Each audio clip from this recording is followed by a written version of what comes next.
Greetings, MechWarriors. This is Blackhawk SC. Today, I wanted to talk about the TBR-PRIME build that I use. But before I do so, perhaps it's good to maybe give a little bit of background on the Timberwolf chassis in general. The Timberwolf Prime, since the introduction of the Timberwolves, has been considered perhaps either the weakest or the second weakest variant of the Timberwolf chassis. The reason because the center torso ballistic hardpoint can really only mount a one slot ballistic, which really just translates to a machine gun in this case. So at least with the Timberwolf S, um, the center torso has a fixed jump jet, and that allowed you, if you wanted to have jump jets, if you only wanted one jump jet on your Timberwolf, then you could take the Timberwolf as center torso and leave the rest of the pod space for weapons. With the Timberwolf Prime, not only can you not use the CT hardpoint for anything, you if you wanted to take jump jets on the Timberwolf Prime, you had to mount an S side torso, which meant that you're going to take on two jump jets, which is more than what a lot of people needed. So in one of my earlier build guides for the TBR Prime, I said that the dual large pulse Gauss build was the best TBR Prime build in the solo queue. I think that opinion changed once I saw Proton's stream where he ran this particular build that I'm about to show you. And if you're not aware of who Proton is, he is many people consider to be one of the best players in MWO. And when I saw his build and I saw how he played it, it was immediately clear that this build I think is superior in the standard solo queue than the dual large pulse Gauss build for the most part. So although I'm sure he's not the only person who runs this build, and he may not be the person who came up with this build, just because I saw this run by him the first time. Um, so in my mind, at least, it became what I call it, Proton's TBR Prime. So let's get into the build in detail. So we have a Gauss rifle with 3 tons of ammo. We have 6 medium lasers um, instead of the 5 that we see traditionally. Now, I believe how Proton sets this up is that he does not have the targeting computer, and he may have like maybe additional heatsink, or maybe he has additional armor. Um, Also, it's well known that he runs very little back armor, so even 5 is, I think, probably above what he runs. But basically, this is how it is set up, as far as I can tell. Now, the reason why I like to run the targeting computer MK1 is because you're only really sacrificing one double heatsink to get that, to get quicker target info. You're getting a slightly longer range ER medium lasers. You're getting a slightly faster Gauss rifle round. So I think it's worth it. So it's up to you whether you really want to run the TC or not, but I recommend it. Now, I'm not going to go into a lot of fundamental details about how this is played because this plays very much like the 5 ER medium laser Gauss build, TBR-C, TBR-D, TBR-A that you've seen for the past maybe year plus since the clans came out. And so I'm going to assume that you're going to be able to find other videos or other guides that explain how to play this. But the one thing that I wanted to mention that's different is obviously that you have one additional medium laser, which gives you it's a much better firepower number, much better alpha than the 5 ER Mead, and that it is also that much hotter as well. But if you've ever played the Space Whale before, which is like the double Gauss 2LPL 4 ER Mead Space Whale before, this is going to be around the same level of heat, actually even like less hot than that build. So with the traditional 5-year mead Gauss build, I think you can alpha 3 times before you overheat, um, before you need to actually go and cool down. For this one, you can get off 2 alphas and maybe a third hit with like maybe 4 medium lasers, and a Gauss before you need to cool down. So it has a slightly different play style, than a traditional laser Gauss Timberwolf. Now compare this number 57 with the other build that I've introduced before, which is the dual large pulse Gauss build. While that build has better long distance firepower of 41, it's only going to be important at ranges of 600 or more. And so in the solo queue, most of the time, most of the engagements will take place at under 600. So that range advantage is only going to be significant for most of the time it's going to be significant for a shorter period in the match. And also compared with the traditional like 5-year mead Gauss build, as if you've paid attention to what's been happening in MWO, the alphas have been just getting larger and larger, up to a certain degree where you cannot control. We're just not heat efficient, but it's generally you've been seeing like larger and larger alphas in mechs, and getting face time out there, even in a Timberwolf, can be risky. So this makes it so that your face time, can be used appropriately and not wasted. So next, I want to point out about the use of the TBRA left torso. Well, it's better for me to come over here to this to show you. Now, when the TBRA left torso first came out, a lot of people were like, "Oh, this is the best like peaking laser pod. Like you can peak like crazy with this." But in my opinion, that's not the purpose of. I mean, that's not really why this TBRA left torso is so powerful.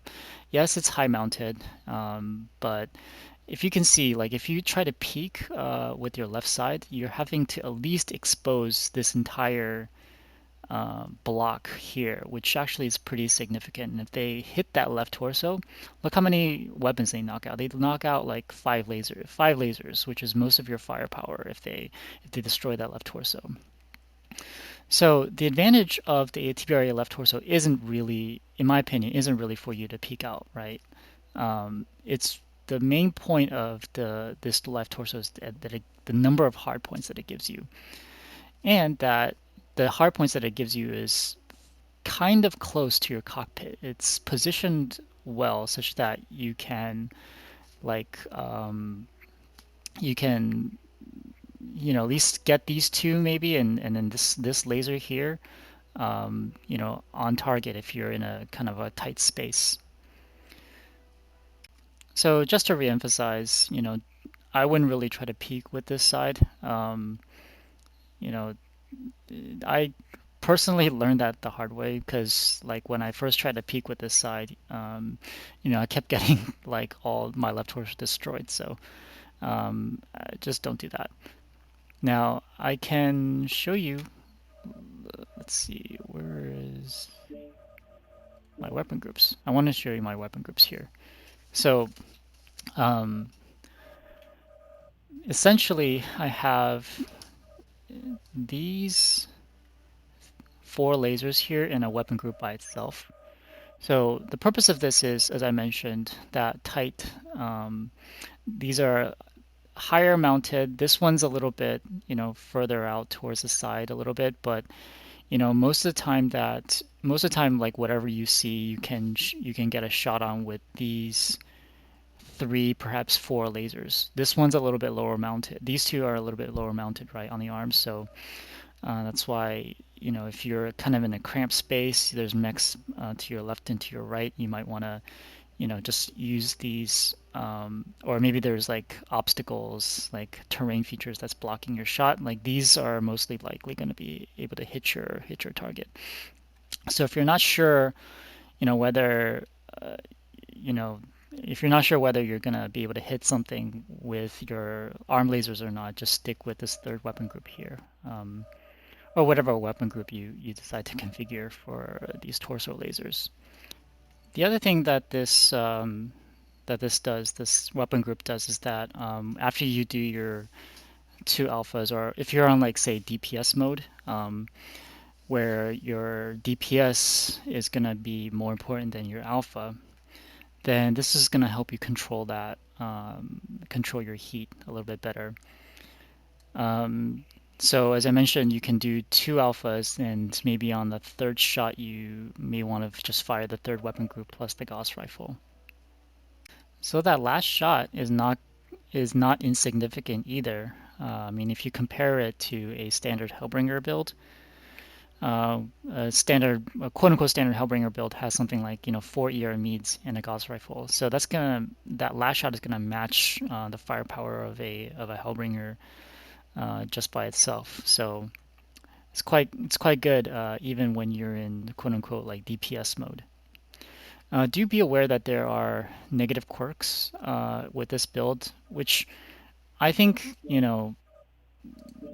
it's okay. I mean, it's not too terrible. You got a plus 12 laser duration, and you got deceleration and acceleration and reverse speed quirks, and so some mobility quirks there. But I think it's worth it. The 12, you can notice it a bit, but not a huge amount compared to the traditional TBR, the 5 ear mead TBR build.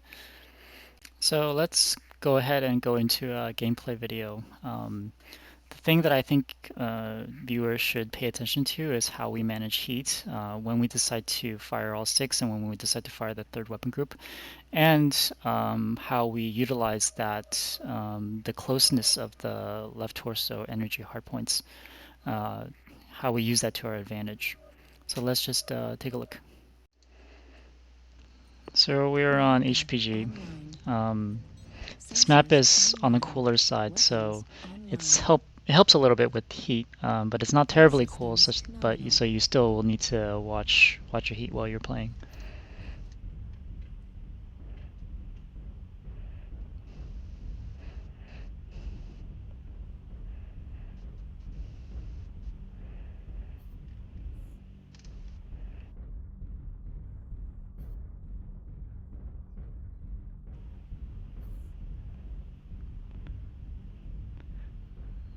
So if you're starting on kind of like the less populated side you typically want on HPG, you typically want to start grouping up with the rest of your team. Now see how we're using that ramp to our advantage, because that ramp is very well aligned with the slope of our weapons on the left side. So Target acquired. Airstrike online. So actually, this build peaks left. It should be pretty obvious that this build peaks left better than from the right side. New target acquired. New target acquired. So we're rocking back and forth, just making sure we're like, if we're getting spotted by someone, at least we're not an easy-ish target to hit. So don't really stand still like in mechs. Just move around, even if you're just trying to look for targets. Acquired.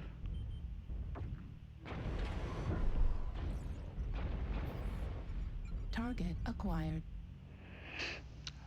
Well, I was hoping some of my teammates would watch my right side for me, but they didn't.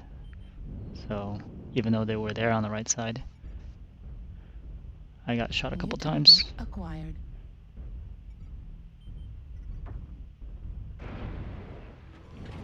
So do you keep that laser burn on target as much as acquired. possible, as safely as possible? So as we saw there, even though we New started getting target shot, acquired. it was Target okay. acquired. It's better just to get those lasers on target. Several contacts down below. Target acquired. New target acquired.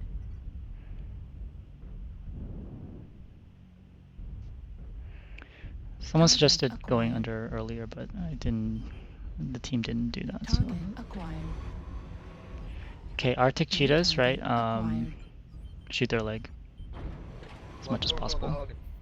New target acquired. Target acquired. New target acquired. Target acquired. Okay, I'm just kind of covering the team from up top. Most of them are like kind of on the second New level target of this acquired. map. So having someone at the third level is New gonna target help them acquired. out a bit. Again, we're rotating left, which is very beneficial for us New in this target case, as acquired. most of our weapons are on the left side. Acquired. Airstrike online. Do like a little bit of gauze pop tarting there. Target acquired. And that whole thing, I mean, with the gauze pop tarting on, because the only reason why we need to do that because of how low our arm gauze is, and so we just need to get that clearance and pop that gauze shot Behind off. you guys, T4. Target acquired. New target acquired. New target acquired. New target Missed acquired. that shot. Here we're using that T4, torso laser group because acquired. otherwise Heat it'd be level too. critical. Airstrike The arm activated. weapons would be too low. Target acquired.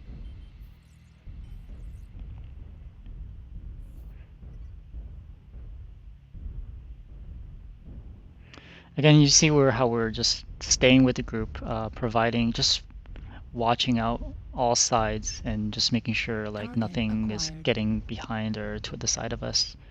So anything that pops out, we should be able to see. Target acquired. The team is well positioned here. Um,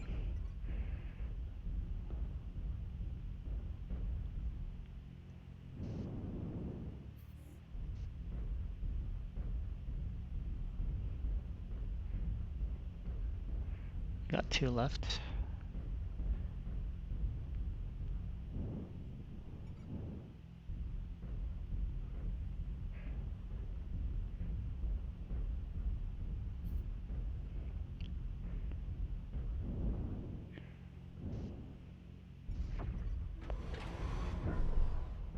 Target acquired. I wasn't sure New whether that target Timberwolf acquired. was disco Target or not. destroyed. So I prioritized him over that cicada, but it looked like he was disco or something.